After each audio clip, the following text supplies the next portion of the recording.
दोपहर 2 बजे का समय, पूरा स्टाफ दुनिया भर की जिम्मेदारियों से हटकर अपने काम को पूरा कर कर भोजन कर रहा था। लेकिन अचानक उठे धुआं और सायरन की आवाज़ सुनकर वहां का अफरा तफरी का माहौल, स्टाफ भागने लगता है और इसी दौरान मौजूद सिक्योरिटी स्टाफ ने अपने अधिकारियों को अलर्ट मैसेज भेजा कि फायर ब्रिगेड की गाड़ियों को सूचना दी जाए। और अचानक से देश और दुनिया की सबसे बड़ी खबर बन जाती है कि राजस्थान के बाड़मेर जिले के पास बालोतरा पचपदरा स्थित हिंदुस्तान पेट्रोलियम लिमिटेड की रिफाइनरी में आग लग गई है। 20 अप्रैल को दोपहर करीब 2 बजे आग लगने की घटना सामने आती है और इसी रिफाइनरी का उद्घाटन करने के लिए प्रधानमंत्री नरेंद्र मोदी 21 अप्रैल मंगलवार को आने वाले थे राजस्थान।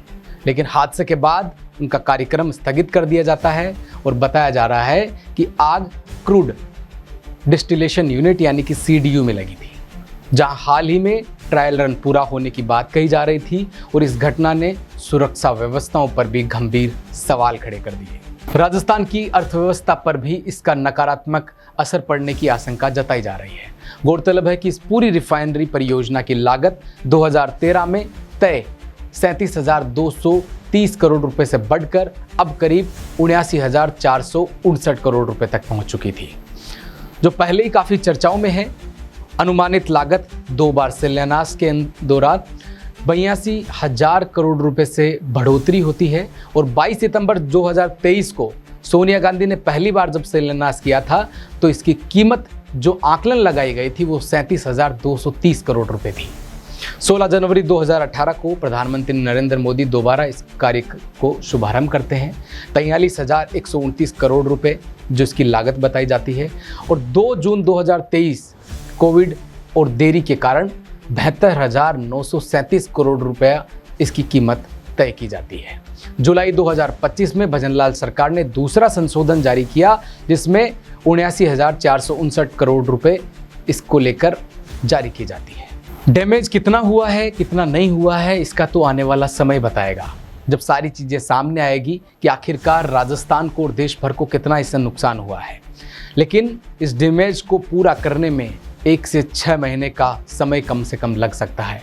अगर जुलाई 2026 में कॉमर्शियल प्रोडक्शन शुरू होता है तो 9 MMTPA क्षमता के हिसाब से मंथली रेवेन्यू 50,000 से 80,000 करोड़ रुपए के आसपास होने वाला था। और अब अगर हर महीने की देरी से ये संभावित रेवेन्यू लॉस होना तय है। रिफाइनरी मामले के सोर्सेज से जानकारी में ये भी सामने आया कि रिफाइनरी को लेकर दावा ये था कि इसमें दुनिया की बेस्ट टेक्नोलॉजी, बेस्ट इक्विपमेंट्स और बेस्ट इंजीनियर्स का इस्तेमाल हो रहा था। और ऐसे में उद्घाटन से पहले ये हादसा बड़े सवाल खड़े करता है। इसके लिए सबसे पहले ये देखना होगा कि ये यूनिट किस कंपनी की थी, सप्लाई किसने किया था और क्या ये कंपनी किसी अन्य इंजीनियर के चार्ज में थी या इसे रिफाइनरी के इंजीनियर्स ने ही चार्ज में ले रखा था। टेक्नोलॉजी ऑडिट किसने किया था और इन एक्सपर्ट की क्या रिपोर्ट थी। इन सभी सवालों के जवाब आने के बाद ही इस हादसे को लेकर कुछ ठोस कहा जा सकता है।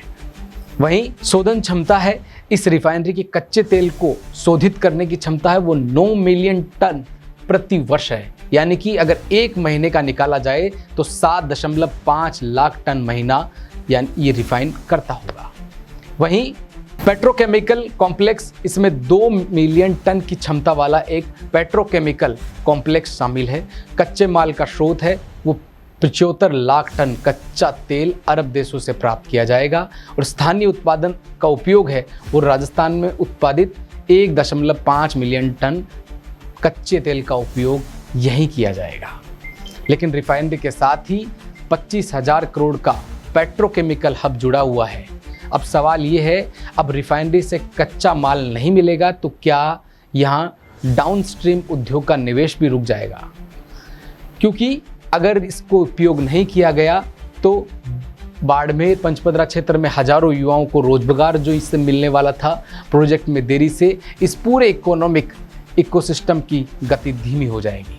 कई सवाल खड़े होते हैं, कई चीज़ें सामने देखने को मिल रही है, लेकिन अभी ये तय कर पाना मुश्किल है कि कितना नुकसान हुआ है। लेकिन ये तो तय है कि 1 से 6 महीने का समय कम से कम इसमें लगेगा ताकि पटरी पर वापस गाड़ी आ सकेगी और इसको फिर से शुरू किया जा सकता है।